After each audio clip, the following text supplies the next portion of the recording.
Hi all, welcome to vibrant quotes. ഇന്നൊരു motivational story ആയാലോ?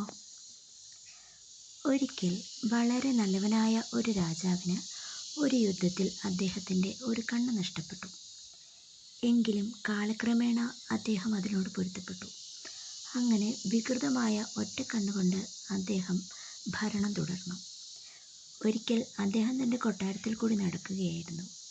അപ്പോൾ അദ്ദേഹത്തിൻ്റെ പൂർവികരായ രാജാക്കന്മാരുടെ മനോഹരങ്ങളായ ചിത്രങ്ങൾ ചുവരിലിരിക്കുന്നത് കണ്ടു.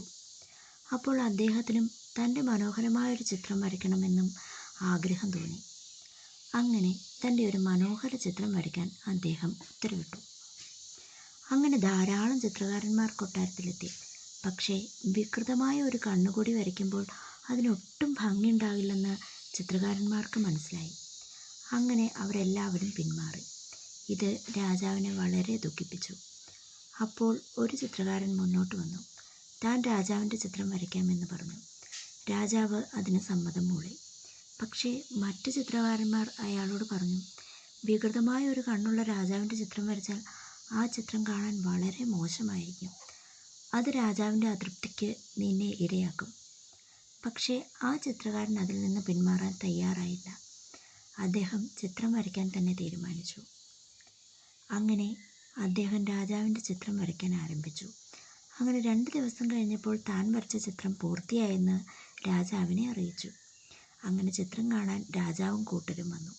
ഒപ്പം ആ മറ്റു ചിത്രകാരന്മാർ കൂടി വന്നു. അപ്പോൾ അദ്ദേഹം താൻ വരച്ച ചിത്രം അവരുടെ മുന്നിൽ പ്രദർശിപ്പിച്ചു.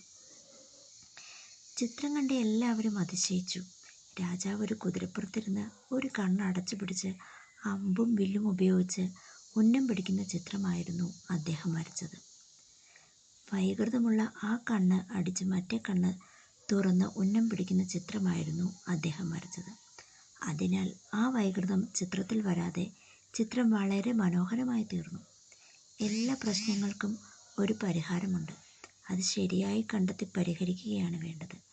ജീവിതത്തിൽ പ്രശ്നങ്ങളും പ്രതിസന്ധികളും വരുമ്പോൾ പ്രശ്നങ്ങളിലേക്ക് നോക്കി ദുഃഖിച്ചിരിക്കാതെ നമ്മൾ അതിനുള്ള പരിഹാരത്തിലേക്ക് വേണം ശ്രദ്ധ കൊടുക്കാൻ.